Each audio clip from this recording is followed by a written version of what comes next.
नमस्ते बच्चों, मैं विशाल भंगाड़े आपको कक्षा छठी का इतिहास और नागरिक शास्त्र यह विषय पढ़ा रहा हूँ। पिछले वीडियो में हमने नागरिक शास्त्र का पहला पाठ हमारा सामाजिक जीवन यह पढ़ा। हमने हमारा सामाजिक जीवन इस पाठ में 4 मुद्दे पढ़े। पहला है मनुष्य को समाज की आवश्यकता क्यों अनुभव हुई, मनुष्य में समाजशीलता, हमारा विकास, समाज से क्या तात्पर्य है या समाज यानी क्या। हमने ये सब मुद्दे विस्तृत में पढ़े। अभी हम इस पाठ का स्वाध्याय देखेंगे। देखिए, पहला प्रश्न है रिक्त स्थानों में उचित शब्द लिखो। पहला है समाज में दैनिक व्यवहार को सुचारू रूप से चलाने के लिए मनुष्य को नियमों की आवश्यकता हुई। दूसरा देखते हैं मनुष्य के कलात्मक गुणों का विकास समाज में ही होता है। तीसरा है हमारी कुछ भावनात्मक और मानसिक आवश्यकताएं होती है। चलिए दूसरा प्रश्न देखते हैं। निम्न प्रश्नों के उत्तर एक एक वाक्य में लिखो। तो इन प्रश्नों का उत्तर आपको एक वाक्य में ही लिखना है। चलिए पहला प्रश्न देखते हैं। हमारी मूलभूत आवश्यकताएं कौन सी होती है? हमारी मूलभूत आवश्यकताएं कौन सी है? हमारी मूलभूत आवश्यकताएं है भोजन, वस्त्र, आवास, शिक्षा और स्वास्थ्य। चलिए दूसरा प्रश्न देखते हैं। हमें किसके सानिध्य में रहना अच्छा लगता है? इसका उत्तर है हमें परिवार के सदस्यों, रिश्तेदारों और मित्रों के सानिध्य में रहना अच्छा लगता है। समाज के कारण हमें कौन से अवसर प्राप्त होते हैं?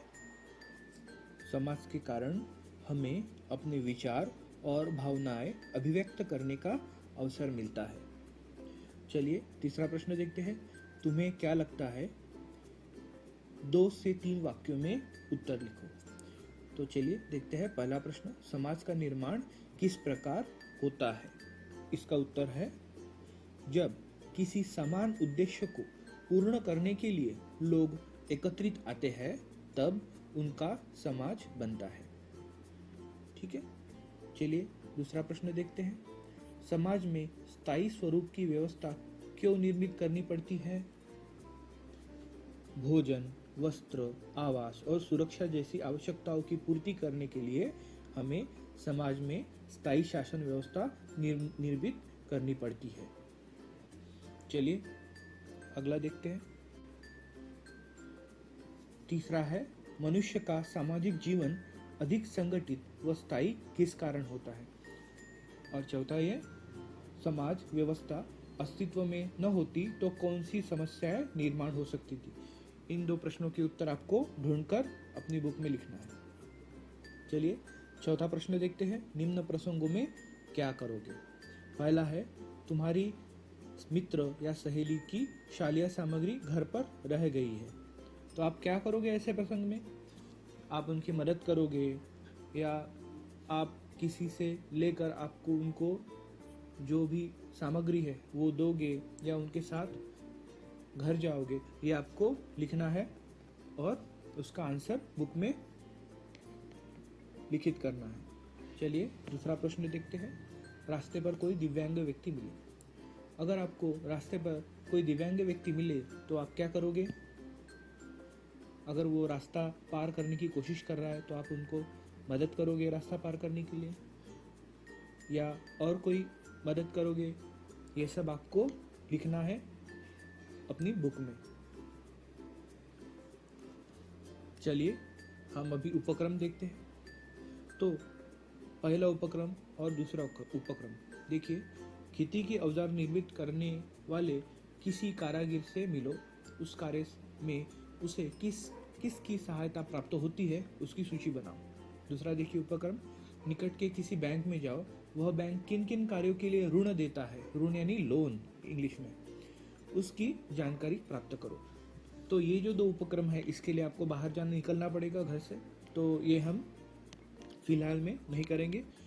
स्कूल चालू होने के बाद में हम ये उपक्रम करेंगे। लेकिन तीसरा जो उपक्रम है वो आप घर पे कर सकते हो। देखिए, मानव की मूलभूत व नई आवश्यकताओं की सूची तैयार करो।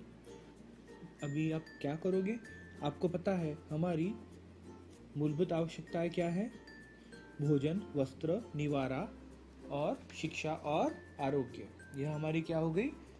मूलभूत आवश्यकताएं होगी। अभी